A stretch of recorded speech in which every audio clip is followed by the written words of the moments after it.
तो बच्चों आज हम सब पढ़ने वाले हैं change of state of matter के बारे में। पिछले वीडियो में मैंने आपको बताया था difference between solid liquid and gas, difference between solid liquid and gas on the basis of property. और उससे भी पहले वीडियो में मैंने पार्ट 1 में बताया था आपको सॉलिड लिक्विड एंड गैस का डिफिनेशन, उसमें क्या डिफरेंस है, उसके पार्टिकल्स में क्या डिफरेंस है, मैटर क्या होता है, पार्टिकल्स क्या होता है, ये सब के बारे में मैंने एक्सप्लेन कर चुका हूँ पिछले वीडियो में। अगर नहीं देखे तो देख लीजिएगा। आज हम सबका टॉपिक है, सबसे पहला टॉपिक है change of state of matter. ठीक है, तो क्या ऐसा हो सकता है कि मैटर को हम किसी एक स्टेट से दूसरे स्टेट में ले जा सकते हैं, जैसे कि आप सॉलिड से लिक्विड में, लिक्विड से गैस में ले जा सकते हैं। तो आप सबने भी बोलिएगा कि हाँ हमने किया है सर, ऐसा किया है। पानी को बर्फ में जमाया है, बर्फ को फिर आप पानी में वापस लाए हैं। और भी आप जैसे कि नारियल का तेल हो गया, वो ठंड के दिन में जम जाता है तो वो आप धूप में रख के उसको क्या कहते हैं पिघलाए हैं, तो सॉलिड से लिक्विड में लाए हैं, फिर लिक्विड से सॉलिड में लाए, सब बहुत बार आपने किया हो। तो आज उसी के बारे में पढ़ने वाले हैं कि change of state of matter कैसे, क्या क्या मैटर है, मतलब मैटर को कैसे चेंज कर सकते हैं। The state of matter changes in two ways, तो दो टाइप्स से हम बदल सकते हैं, दो तरीके से हम बदल सकते हैं, आपका मैटर को बदल सकते हैं। पहला है by changing temperature, by changing pressure. हम सबसे पहले टेम्परेचर को चेंज करके बदल सकते हैं मैटर को एक स्टेट से दूसरे स्टेट में, और दूसरा है कि प्रेशर क्रिएट करके हम मतलब कि बदल सकते हैं। जैसे कि गैस को हम लिक्विड में बदल सकते हैं प्रेशर क्रिएट करके। ठीक है, हाँ, लेकिन लिक्विड को गैस में नहीं बदल, लिक्विड को सॉलिड में नहीं बदल सकते प्रेशर करके। सिर्फ हम गैस को लिक्विड में बदल सकते हैं प्रेशर करके, और ना ही सॉलिड को प्रेशर करके लिक्विड में बदल सकते हैं, ये तो इम्पॉसिबल है। तो आज जानते हैं फिर इसका। आज सबसे पहले मैं बता दूं आपको बाय चेंजिंग टेम्परेचर, तो टेम्परेचर को चेंज करके कैसे सॉलिड को लिक्विड में बदलते हैं, लिक्विड को सॉलिड में, ये सब करके। ठीक, एंड फिर गैस को कैसे लिक्विड में बदलेंगे, लिक्विड को कैसे फिर सॉलिड में बदलेंगे, ये आज का हम सबका टॉपिक है। ठीक है, टेम्परेचर के द्वारा कैसे हम चेंज कर सकते हैं। सबसे पहले मेल्टिंग, मतलब मेल्टिंग को हम सब क्या कहते हैं, फ्यूजन भी, मेल्टिंग को फ्यूजन भी कहते हैं। Convert the any solid into liquid by heating, it's called melting and it's also called fusion. ठीक है, तो उसको फ्यूजन भी कहते हैं, मेल्टिंग भी कहते हैं। जब भी किसी सॉलिड को लिक्विड में कन्वर्ट करते हैं तो उसे क्या कहते हैं, फ्यूजन एंड मेल्टिंग। ठीक है, तो आप एग्जांपल में ले लीजिए, सॉलिड में आइस ले लीजिए, आइस, ठीक, बर्फ का टुकड़ा। जब उसे आप फ्रिज से निकालते हैं, कुछ देर रखते हैं या फिर पानी में डालते हो, क्या होता है, मेल्ट होके लिक्विड बन जाता है। तो उसे क्या कहेंगे, क्या कहेंगे बताओ, कहेंगे उसे फ्यूजन। ठीक है, मेल्टिंग। एंड अब हुआ आपका नेक्स्ट है मेल्टिंग पॉइंट। मेल्टिंग पॉइंट क्या होता है, minimum temperature at which any solid convert into liquid is called melting point. ठीक है, ये मेल्टिंग डबल बार लिखा गया।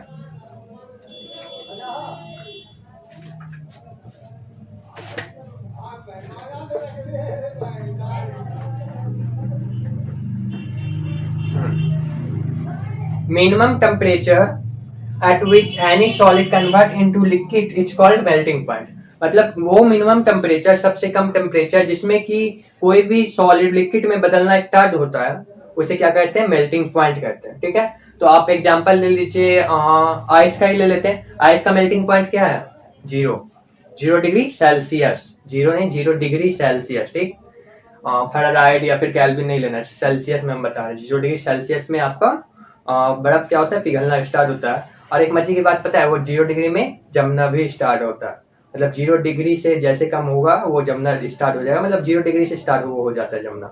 चलिए इसके बारे में आगे बताएंगे, लेटेंट हीट के बारे में, उसमें बताएंगे क्यों उसका मेल्टिंग पॉइंट और फ्रीजिंग पॉइंट दोनों क्यों सेम है। फिलहाल आपका ये मेल्टिंग पॉइंट समझ में आ गया कि जब कोई भी सॉलिड मेल्ट होता है, मेल्ट होकर लिक्विड में चेंज होता है, तो उसे क्या कहते हैं, फ्यूजन एंड मेल्टिंग कहते हैं। और मेल्टिंग पॉइंट हुआ मिनिमम टेम्परेचर जिसमें कि आपका कोई भी सॉलिड लिक्विड में कन्वर्ट होने लगता है, उसे क्या कहते हैं, मेल्टिंग पॉइंट। ठीक है, आपके लिए क्वेश्चन है, आप ये आयरन, लोहा का मेल्टिंग पॉइंट क्या होता है, ये आप सर्च करके बताइएगा। फिर आपको अगर पता है तो बताइएगा। ठीक है, कमेंट में बताइएगा। हाँ, तो बॉइलिंग, बॉइलिंग, जिसको कि वेपराइजेशन भी कहते हैं। Convert the any liquid into gas, it's called boiling, vaporisation. ठीक है, तो किसी भी लिक्विड को गैस में जो बदलते हैं उसे क्या कहते हैं? उसको क्या कहते हैं? क्या कहते हैं? उसे कहते हैं boiling, vaporisation. Convert the any liquid, किसी भी लिक्विड को जब आप कन्वर्ट करते हैं गैस में, वेपर में, तो उसे क्या कहते हैं? बॉइलिंग या वेपराइजेशन। ठीक है, तो इसका भी एक अलग मतलब होता है, पॉइंट होता है कि जिस मिनिमम पॉइंट में, जिस पॉइंट में वो मतलब वेपर बनना स्टार्ट हो रहा है, गैस बनना स्टार्ट हो रहा है, उसको क्या कहते हैं? Boiling point. Minimum temperature at which any liquid convert into gas, it's called boiling point. मतलब आप जब वाटर ले रहे हैं, वाटर को आप बॉयल कर रहे हैं, तो बॉयल करते टाइम करते करते एक टाइम ऐसा है कि वो 100 डिग्री सेल्सियस पे आ जाएगा। 100 डिग्री जब सेल्सियस पे आ जाएगा तो वो वेपर बनने लगे, गैस बनने लगे और उड़ने लगे, तो उस प्रोसेस को क्या कहते हैं? वेपराइजेशन, यानी मतलब बॉइलिंग पॉइंट। ठीक है, हाँ, तो अब बताएंगे कंडेंसेशन के बारे में, फ्रीजिंग पॉइंट के, फ्रीजिंग के बारे में, फ्रीजिंग के बारे में इसके बाद बताएंगे। कंडेंसेशन, कंडेंसेशन जिसको कि लिक्विफिकेशन भी कहते हैं। Convert the any gas into liquid bye cooling, it's called condensation. हाँ, बाय कूलिंग, बाय प्रेशर नहीं। आप गैस को लिक्विड में बदल सकते हैं प्रेशर से भी एंड कूलिंग से भी। तो जो कूलिंग से बदला जाता है उसे क्या कहते हैं? Condensation, liquefaction. आगे प्रेशर में, प्रेशर भी बताएंगे क्या होता है? Change of state of matter by changing the temperature. ठीक है, इसका दो टाइप होता है ना, बाय चेंजिंग टेम्परेचर और बाय चेंजिंग प्रेशर। ठीक है, तो अभी टेम्परेचर का बात कर रहे हैं इसलिए यहाँ पे बाय कूलिंग है। ठीक है, तो convert the any gas into liquid bye cooling, is called condensation. आप एक फ्रिज से बोतल निकालते हैं ठंडा पानी का, तो उसके बाहर में देखते होंगे क्या होता है कि मतलब बोतल के बाहरी सतह में आप देखते होंगे कि पानी का बूंद बूंद आ जाते हैं, मतलब हल्का हल्का पानी आ जाता है। तो कैसे आता है? तो हमारा जो एटमॉस्फेयर है उसमें क्या है कि पहले से गैस है, पहले से वेपर है, तो वेपर जो है वो जो आपका बोतल पानी वो ठंडा है। ठीक है, तो वेपर क्या होता है? उसे चिपक जाते हैं, आके क्या होता है? वो कूल हो जाते हैं। मतलब एटमॉस्फेयर का जो आपका वेपर वो क्या है? गर्म है, और आपका जो वो आपका पानी है वो ठंडा है, तो वो क्या होते हैं? वो भी ठंडा होने लगते हैं, कंडेंसेशन होने लगते हैं, गैस के फॉर्म में वो कूल होने लगते हैं, कूल होकर लिक्विड में चेंज हो जाते हैं। उसी को क्या कहते हैं? Convert the any gas into liquid bye cooling, is called condensation. ठीक है, वो कंडेंसेशन हो गया। तो इसका एग्जांपल आपका ये हो गया कि आप जब बोतल, ठंडा पानी का बोतल रखते हैं बाहर में, तो क्या होता है?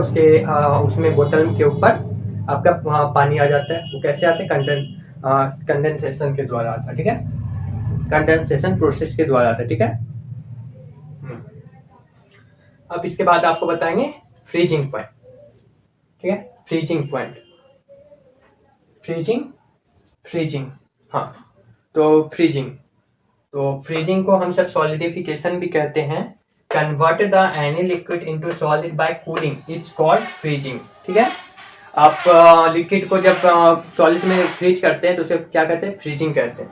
किसी भी लिक्विड का वेपर में बदलते हैं, क्या कहते हैं? उसे क्या कहते हैं? Boiling point, vaporisation. और जब किसी लिक्विड को अगर सॉलिड में चेंज करते हैं तो उसे क्या कहते हैं? Freezing and solidification. ठीक है, तो आप एग्जांपल में आप वाटर को ही ले लीजिए, और जब वाटर को आप आइस में बदलते हैं, आइस में चेंज करते हैं, उसे क्या कहेंगे? हम सब कहेंगे फ्रीजिंग। ठीक है, फ्रीजिंग पॉइंट क्या होता है? वो टेम्परेचर, वो मिनिमम टेम्परेचर जिसमें कि वो फ्रीज होने लगता है, उसे हम फ्रीजिंग कहते हैं। मतलब कि उस टेम्परेचर में वो लिक्विड से सॉलिड बनने लगता है, उस टेम्परेचर, उस मिनिमम टेम्परेचर को मतलब हम सब क्या कहेंगे? Freezing point. ओके, अब हम सब बताएंगे आपको सब्लिमेशन। सब्लिमेशन कैसे कहते हैं? फ्रीजिंग पॉइंट हो गया, फ्रीजिंग हो गया, किसे कहते हैं वो बता दिया मैंने। अब sublimation, convert the any solid into gas directly by heating and gas into solid directly by cooling, it's called sublimation. मतलब किसी भी सॉलिड को डायरेक्टली आप गैस में चेंज करते हैं, डायरेक्टली सॉलिड से गैस, ना कि सॉलिड से लिक्विड, लिक्विड से गैस, ऐसा कुछ नहीं। डायरेक्ट सॉलिड को गैस में जो चेंज करते हैं उसे क्या कहते हैं? सब्लिमेशन। आप सोच रहे होंगे, देखिए पहले क्या होता है कि कोई भी सॉलिड, नॉर्मली कोई भी सॉलिड रहता है उसको लिक्विड में चेंज करते हैं, फिर लिक्विड से वो गैस में चेंज होता है। ठीक, तो यहाँ पे ये प्रोसेस नहीं हो रहा है, यहाँ पे डायरेक्ट सॉलिड क्या हो रहा है? गैस में चेंज हो जा रहा है, तो उसे क्या कहते हैं? सब्लिमेशन। ट्रांसफॉर्मेशन एंड डायरेक्ट आपका गैस से सॉलिड में चेंज हो जाए, डायरेक्ट गैस से सॉलिड में चेंज हो जाए, उसे भी सब्लिमेशन कहते हैं। ठीक, एग्जाम्पल में आप ले लीजिए अमोनिया क्लोराइड, कपूर। कपूर को भी आप अगर रखिएगा ऐसे तो वो डायरेक्टली सॉलिड रहता है, वो डायरेक्ट गैस में चेंज हो जाता है। कपूर हो गया, फिर और भी 2-3 एग्जाम्पल है, आपको मैं नोट्स में दे दूंगा, देख लीजिएगा। ठीक है, आपको एक डायग्राम दिखा रहा हूँ, ध्यान से देखिएगा।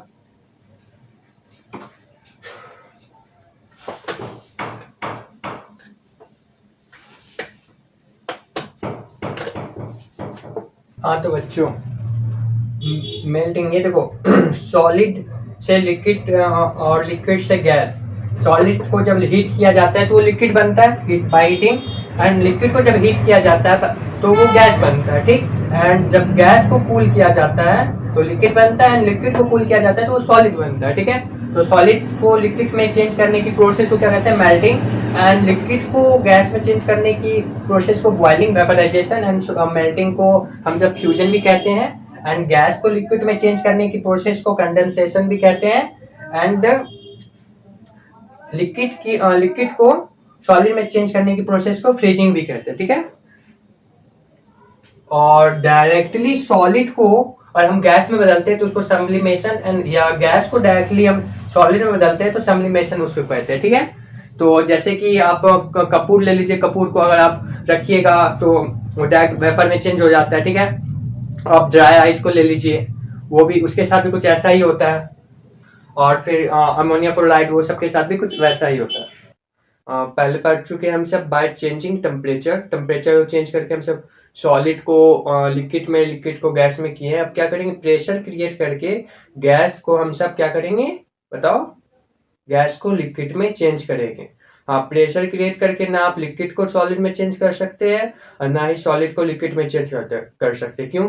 क्योंकि आपको भी पता है उसका इंटरमोलिकुलर स्पेस कम होता है, उसके दो पार्टिकल्स के बीच में स्पेस कम होता है, इसलिए वो इनकम्प्रेसेबल है। ठीक, उसे कंप्रेस नहीं किया जा सकता है, तो इसलिए उसे पे प्रेशर क्रिएट करके हम ना ही लिक्विड को सॉलिड में कर सकते, ना ही सॉलिड को लिक्विड में कर सकते। ये सब नहीं कर सकते, सॉलिड और लिक्विड में इफेक्ट नहीं पड़ेगा प्रेशर का। ठीक है, मतलब इफेक्ट नहीं पड़ेगा, एकदम नहीं पड़ेगा ऐसा भी नहीं बोल रहा है, हालांकि स्टेट उसका चेंज नहीं कर सकते हैं। ठीक है, लेकिन गैस में ऐसा हो सकता है, आराम से हो सकता है। जैसे सीएनजी, क्या होता है CNG full form, compress natural, CNG compress natural gas. ठीक है, तो उसका साफ मतलब सीएनजी गैस का फुल फॉर्म से साफ पता चल जाएगा वो कंप्रेस नेचुरल गैस, मतलब नेचुरल गैस को कंप्रेस करके बनाया गया है सीएनजी। ठीक है, तो आज हम सब उसी टॉपिक पे पढ़ने वाले हैं कि प्रेशर को चेंज करके कैसे हम सब गैस को लिक्विड में बदलने वाले हैं, उसको क्या कहते हैं। ठीक, gases. When pressure increase we can convert gases into liquid, मतलब जब प्रेशर को हम इंक्रीज करते हैं तो कन्वर्ट कर सकते हैं गैस को लिक्विड में। जैसे कि आप सीएनजी हो गया, एलपीजी गैस हो गया, सब को क्या किया जाता है, कंप्रेस करके ही तो लिक्विड फॉर्म में उसको रखा जाता है, फिर आप सब यूज कर पाते हैं।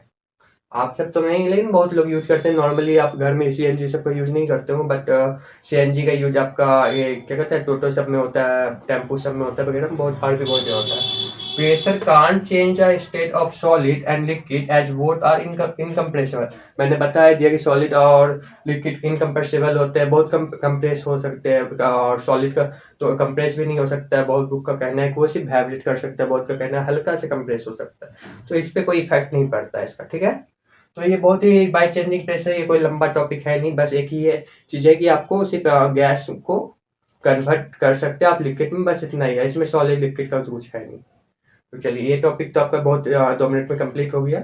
अब दूसरा टॉपिक है आपका temperature, unit of temperature. Temperature का क्या यूनिट है, कौन कौन सा यूनिट होता है, आप सबको पता है? नहीं पता है? चलो कोई नहीं, मैं बताता हूँ। Temperature is measured in degree Celsius, Fahrenheit and kelvin. ठीक है, तो टेम्परेचर का 3 यूनिट होता है, degree Celsius, Fahrenheit and kelvin. ठीक है, तो आप सोचे होंगे ये क्यों बता रहे हैं, चलो बता देता हूँ। आप सबको शायद नहीं पता हो, पता है तो अच्छी बात है, नहीं भी पता है तो देख लो, नहीं पता है तो देखोगे, ये वैसे कोई दिक्कत नहीं है। Degree Celsius common unit of temperature. Degree Celsius जो है कॉमन यूनिट है, आपसे बोलते हैं ना कि 100 डिग्री टेम्परेचर, 50 डिग्री टेम्परेचर, जो भी डिग्री पे टेम्परेचर पे आप सब अपना क्या कहते हैं नापते हैं किसी भी टेम्परेचर, डिग्री सेल्सियस में कॉमन यूनिट है। इंडिया में कॉमन यूनिट है डिग्री सेल्सियस। ठीक है, अब उसके बाद है Fahrenheit. Fahrenheit, unit to measure body temperature. आप सब जो बोलते हो कि 98 डिग्री, 98 डिग्री, 100 डिग्री टेम्परेचर है, फीवर जब होता है तो आप सब बोलते हो ना कि 98 डिग्री टेम्परेचर है, 99 है, 100 है। 98 डिग्री तो नॉर्मली कॉमन टेम्परेचर होता है, बट वो डिग्री सेल्सियस में नहीं होता है, वो क्या होता है, फ़ारेनहाइट में होता है। वो नॉर्मली बॉडी के टेम्परेचर को नापने के लिए फ़ारेनहाइट का हम सब यूज करते हैं। जैसे कि आपसे बोलते हो 98 डिग्री टेम्परेचर है, 98 डिग्री सेल्सियस, तो सेल्सियस नहीं होता, 98 डिग्री फ़ारेनहाइट होता है, ठीक। तो नॉर्मली हम सब ह्यूमन हो गया और जानवर जो हो गया आपका, बकरी भैंस, वो सब का भी जो बॉडी टेम्परेचर मापा जाता है ना, वो सब भी फ़ारेनहाइट में ही नापा जाता है। और फिर kelvin, SI unit of temperature, ये स्टैंडर्ड यूनिट है आपका टेम्परेचर का, केल्विन। ये मतलब पूरा दुनिया में आपका एसआई यूनिट कोई मतलब टेम्परेचर कोई है तो केल्विन है, मतलब एक ही ऐसा यूनिट होता है, हम भी क्या बोल रहे हैं। तो केल्विन को पूरा दुनिया में यूज किया जाता है। आप सब केमिस्ट्री के बुक में जो भी यूज होता है, मतलब बड़े-बड़े साइंटिस्ट सब जो यूज करते हैं, तो वो सब केल्विन का ही यूज करते हैं, ताकि उसका रिसर्च किसी दूसरे देश में जाए और वो सब चेक करे, तो वो केल्विन में रहेगा तो स्टैंडर्ड यूज सबको समझ में आएगा। अब कोई जैसे कि हम सब नॉर्मली इंडिया में डिग्री सेल्सियस का ज़्यादा यूज करते हैं। मान लीजिए अमेरिका या कहीं और डिग्री सेल्सियस का यूज उतना नहीं होता है, उसके जगह केल्विन का होता है या फिर फ़ारेनहाइट का होता है। तो वो सब किसी देश में डिग्री सेल्सियस, किसी का कुछ अलग-अलग अपना यूज करते हैं लोग सब। तो इसलिए एक स्टैंडर्ड यूनिट बनाया जाता है जो कि सभी लोग यूज करें। तो वो टेम्परेचर का स्टैंडर्ड यूनिट, ऐसा यूनिट क्या है, केल्विन। ठीक है, समझ में आ गया। तो बस यूनिट ऑफ टेम्परेचर इतना था। अब मैं बताऊंगा आपको कि डिग्री से केल्विन में कैसे आपको चेंज करना है, केल्विन से डिग्री सेल्सियस में। Degree Celsius to kelvin, degree Celsius को अब हम कन्वर्ट करेंगे किसमें, केल्विन में। कैसे करते हैं, चलो बताता हूँ। Kelvin scale reading, kelvin scale reading is equal to Celsius scale unit plus 273।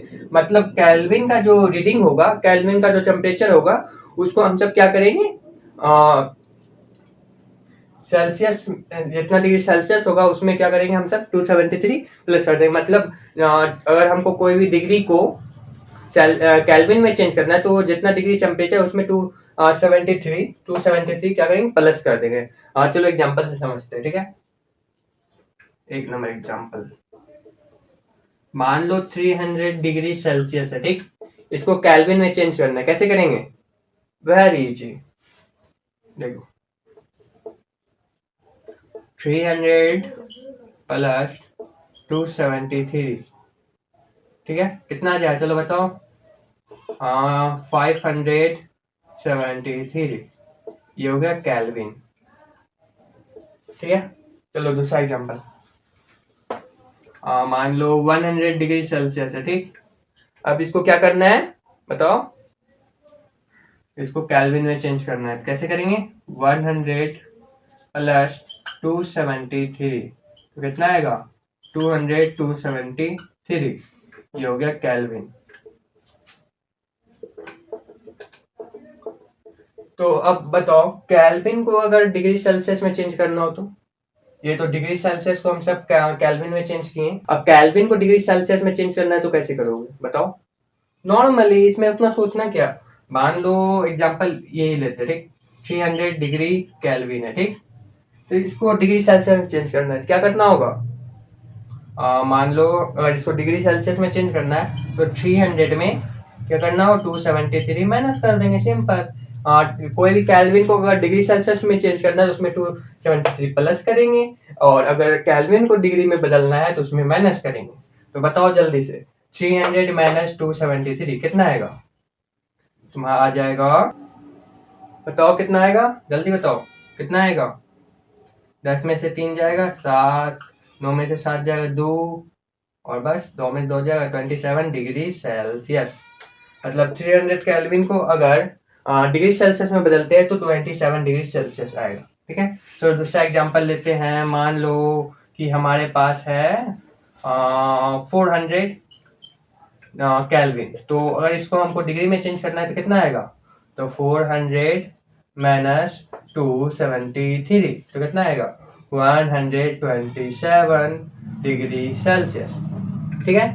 Normally इसमें कुछ ज़्यादा खास है नहीं, अगर तुमको डिग्री सेल्सियस को केल्विन में चेंज करना है तो 273 प्लस कर दो उसमें, और केल्विन को अगर डिग्री सेल्सियस में लाना है तो उसमें 273 माइनस कर दो, सिंपल। ठीक है, समझ में आ गया? नहीं आया, कुछ डाउट है तो कमेंट करो, और तुमको कमेंट सेक्शन एंड डिस्क्रिप्शन दोनों में ही नोट्स मिल जाएगा इस चैप्टर का। ठीक है, और पिछले वीडियो 2 या 3 लेक्चर पिछला और है, और नहीं वो भी जाके देख लो, अगर नहीं समझ में आ रहा है तो समझ में आ जाएगा टोटल। ओके, हाँ तो बच्चों अब है लेटेंट हीट। लेटेंट हीट क्या होता है पता है? नहीं पता? चलो कोई नहीं, मैं बताता हूँ। द अब्जॉर्ब्ड और release during the change of state of substance it's called latent heat. चलो, 2 types of latent heat of fusion, latent heat of vaporisation. चलो अब एक्सप्लेन करता हूँ। ठीक है, लेटेंट हीट क्या होता है? लेटेंट हीट, सबसे पहले तो ये जान लो, लेटेंट का मतलब होता है छिपा हुआ, हिडन। ठीक है, तो यह वह हीट है जो कि छिपा हुआ रहता है, नॉर्मली नहीं दिखता है। मतलब कि नॉर्मली क्या, वो तो दिखता ही नहीं है। तो आप एग्जांपल में बर्फ ले लो, आइस, और आइस को आप क्या कर रहे हो? गर्म कर रहे हो। आइस आपका -10 डिग्री सेल्सियस है, मतलब -10 डिग्री ठंडा है। ठीक है, तो उसको आप गर्म कर रहे हो, तो गर्म करोगे तो क्या होगा? उसमें हीट दे रहे हो तो क्या होगा? -10 डिग्री से 9, 8, 7, 6, 5, 4, 3, 2, 1, 0, फिर उसके +1 +2, नहीं, गलत आ गया।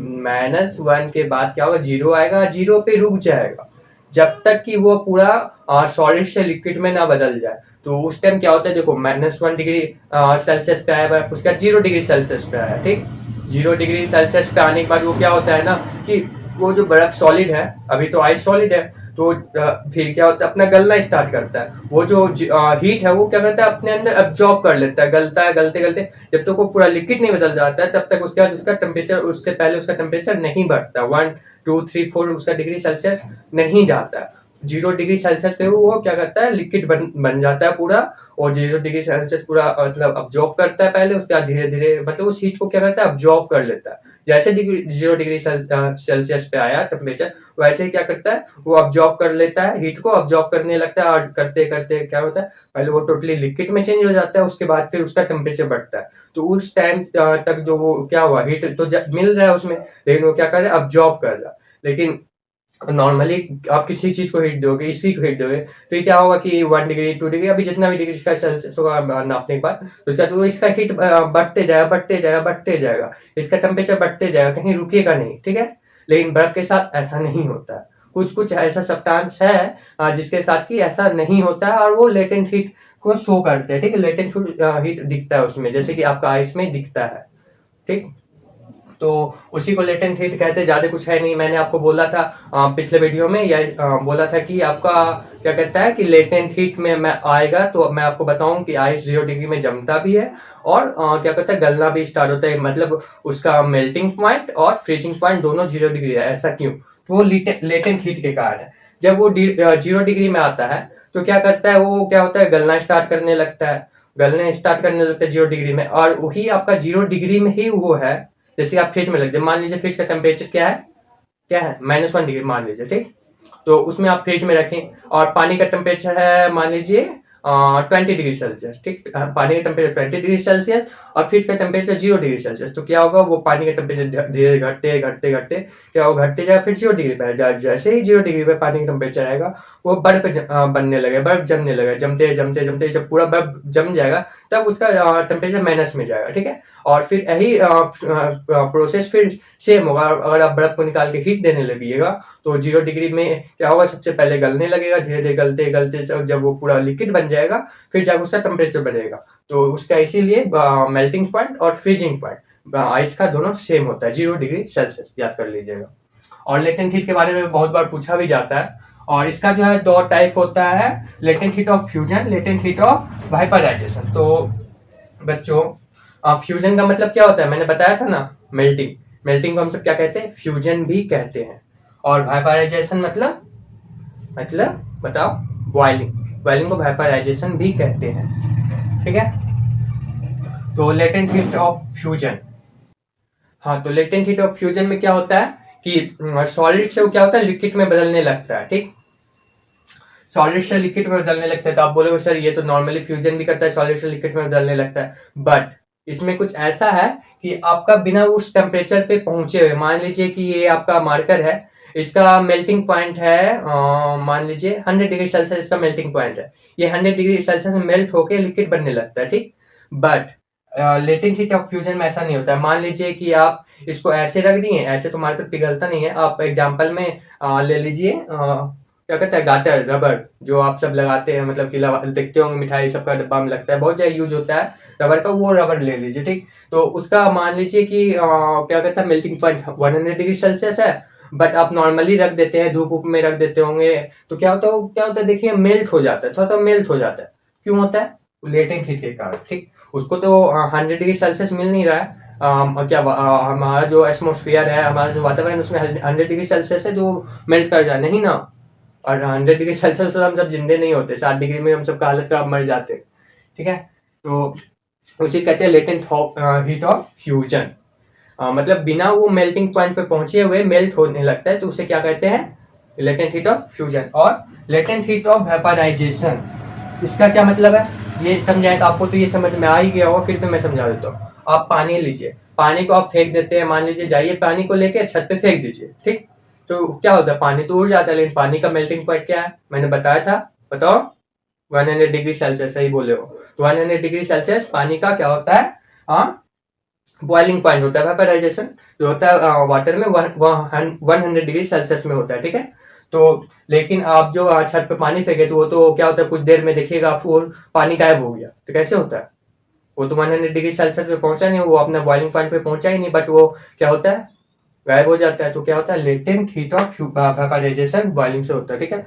तो होता है एक्चुअली ऐसा है कुछ कि वो जो आप पानी को फेंके वो बिना बिना क्या करता है, वो अपने मेल्टिंग पॉइंट पे, सॉरी, बिना वो अपने बॉइलिंग पॉइंट पे पहुंचे ही वो वेपर में चेंज हो जाता है। कुछ कुछ ऐसे सब्सटेंस है जो कि अपने बिना बॉइलिंग पॉइंट, बिना मेल्टिंग पॉइंट पे पहुंचे ही वो लिक्विड और गैसेस में चेंज हो जाते हैं। उसी को कहते हैं latent heat of fusion and latent heat of vaporisation. समझ में आ गया बच्चों? और एनी कोई क्वेश्चन है तो आप सब जरूर कमेंट करें, और नोट्स को जरूर चेकआउट करें, और एक बार रीडिंग तो अच्छे से सब कुछ समझ हो जाएगा, क्लियर हो जाएगा। नहीं भी क्लियर होता है तो आप सब कमेंट करें, और फिर भी नहीं समझ में आता तो हम सब 1 to 1 गूगल मीट पे आपको समझाएंगे, ठीक है। और कुछ भी प्रॉब्लम होता है तो जरूर कमेंट करें। ओके, तो मिलते हैं बच्चों फिर अगले लेक्चर में, तब तक के लिए पढ़ो लिखो, बाय बाय।